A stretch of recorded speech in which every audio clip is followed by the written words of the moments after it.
Understanding something intellectually is very different than understanding something spiritually. To understand something spiritually, you must experience it. And in order to experience it, you have to experience it in your imagination as an I am, but you must be able to feel it. Our feelings are the things that take place in our body. It says, Neville says, and I have this on next to my bed where I live in Maui, make your future dream a present fact by assuming the feeling of the wish fulfilled.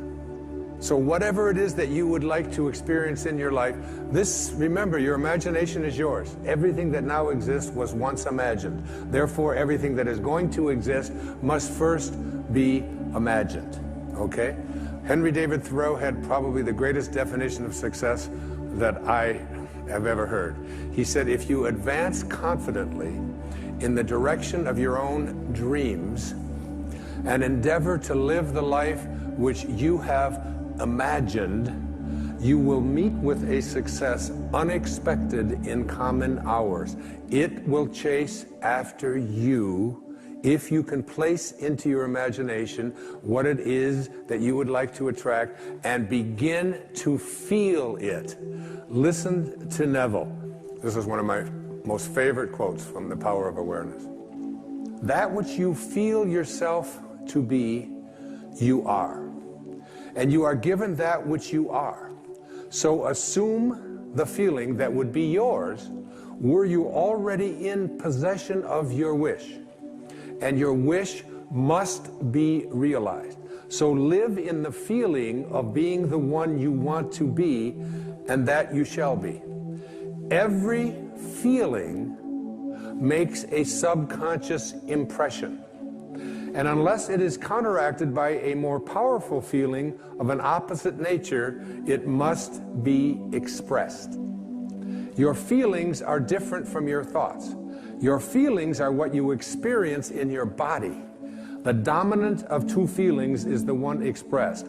I am healthy is a stronger feeling than I will be healthy. I am healthy says I feel healthy, and I feel healthy. I feel great. I don't determine if I am well on the basis of what it says on a piece of paper or on the basis of what somebody else out there tells me. I live my life feeling within my body that I am strong, I am capable, I am able. And that is not just something that I say. It's not just an affirmation. An affirmation is an intellectual exercise. This is a spiritual knowing within that I am well, I am content, I am prosperous. But the words that Neville used there are the subconscious. Every feeling that you have makes a subconscious impression upon your body and upon your awareness. Now, you need to understand the subconscious mind of yours. Your subconscious mind rules your life. 96 to 97% of everything that you do is done as a result of your subconscious mind. And when your subconscious mind gets programmed, it goes ahead and responds to whatever it is your conscious mind has placed into it. I was 18 years old. I was in the United States Navy for 4 years. And they sent me to a school in Bainbridge, Maryland, to become a radioman and a cryptographer. And we spent an hour a day, every day, for the first 3 or 4 weeks we were there, on a typewriter, learning Morse code. Okay? And my conscious mind had to program my subconscious mind. Now, this subconscious mind of yours is operating all the time. You're sitting here watching a television show.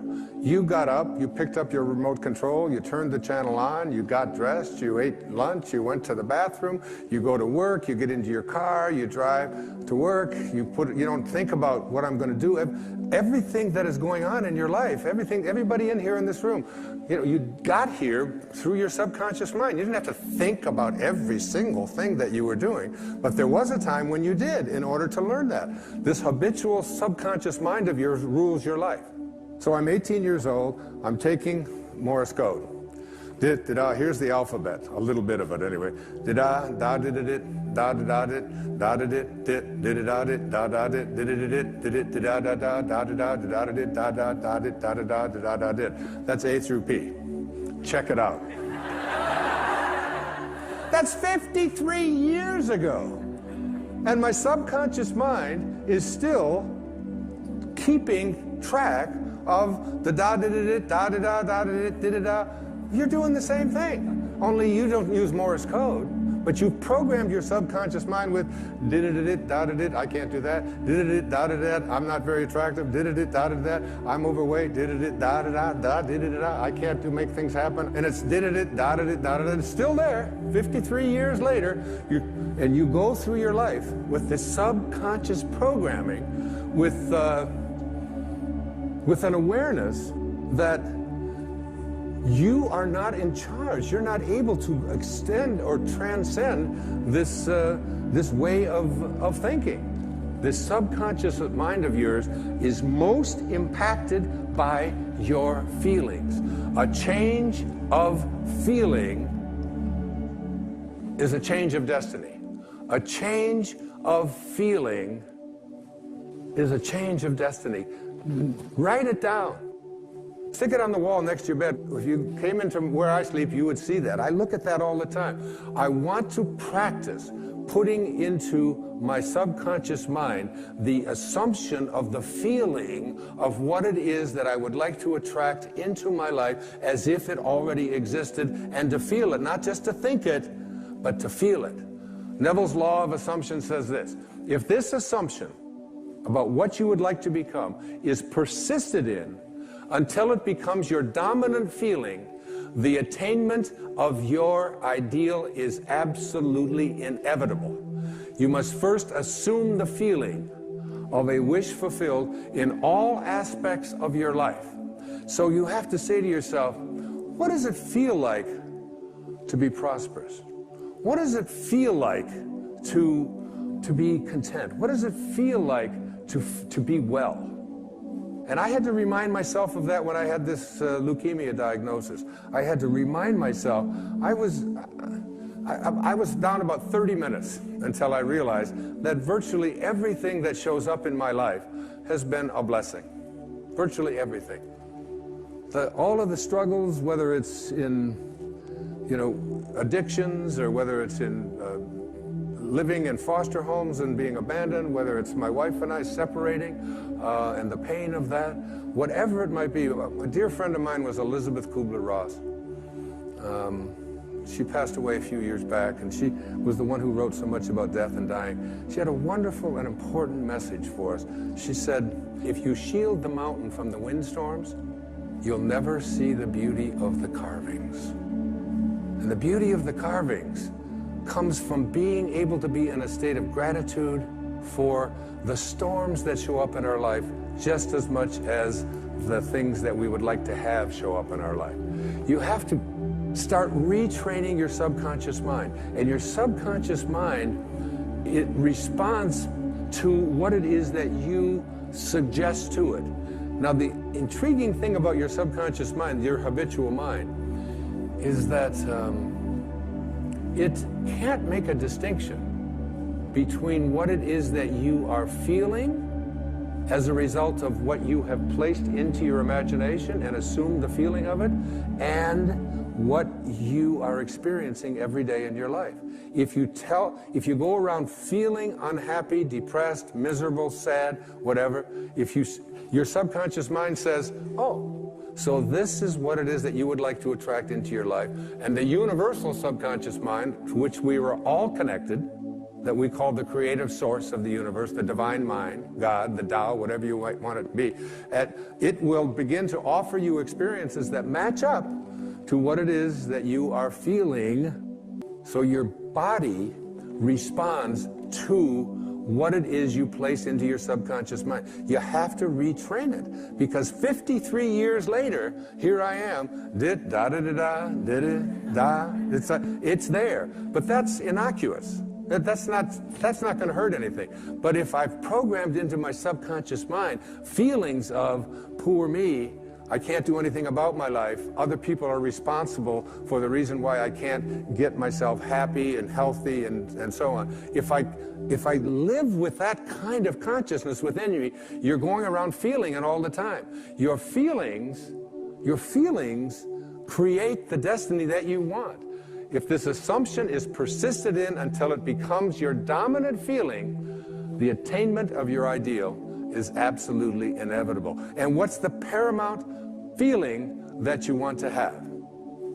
The feeling of, exactly, the feeling of love. Love is the feeling you must assume. This is the message that Anita brought to me and brought to all of you, that when you place a feeling of love, which is all there is, it seemed to me, on the other side. Is that right, Anita? I mean, it's just nothing. When she tries to describe this, and I'm pushing her. You know, I'm 71. I'm cramming for my finals. I mean,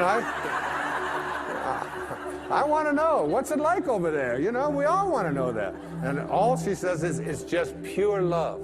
It's a love that you are bathed in, if you will. Bathe yourself in that kind of love. Live from that place and know God is love. The fourth wishes fulfilled foundation I call attention. This is really crucial. Your imagination is able to do all that you ask in proportion to the degree of your attention. So, what kind of attention do you place on your desires? Let's say, well, I'll give you an example, the one of myself with this business of this chronic lymphocytic leukemia. My kids just got me this wonderful gift. I hadn't had it before. They wanted me in the 21st century. It's called an iPad. I just got my first email address, and I'm not telling anybody what it is. So, but it's just this wonderful, they got this wonderful feature that I really think we should have in life. And it's called trash, which I had never seen before. They were explaining this to me. So anything that comes in that you don't want, you just push this little button, it's just like this, and it goes like this. It actually moves, and it makes a little sound. And then there's a little button over on this side that says delete, you know? So it's something you put into the trash, and then you hit delete, it's gone forever. That's the kind of way you want to use your attention. There are two kinds of attention, according to Neville. Subjective attention and objective attention. Subjective attention is different from objective attention. You want to use subjective attention, not objective attention. Neville says there's an enormous difference between attention directed objectively and attention directed subjectively. And the capacity to change your future depends on the latter. Whatever you have placed into your imagination, you always go to your reality and call that which does not exist as if it did. I am, and I have a rule about it. It's don't complain and don't explain. You don't have to explain what you have placed into your imagination. It is totally yours. One of my great teachers in my life in my early doctoral years was Dr. Abraham Maslow. He said, become independent of the good opinion of other people. Trust yourself.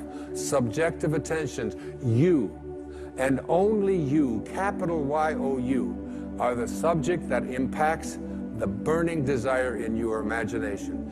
You are living and feeling as if your future dreams are a present fact.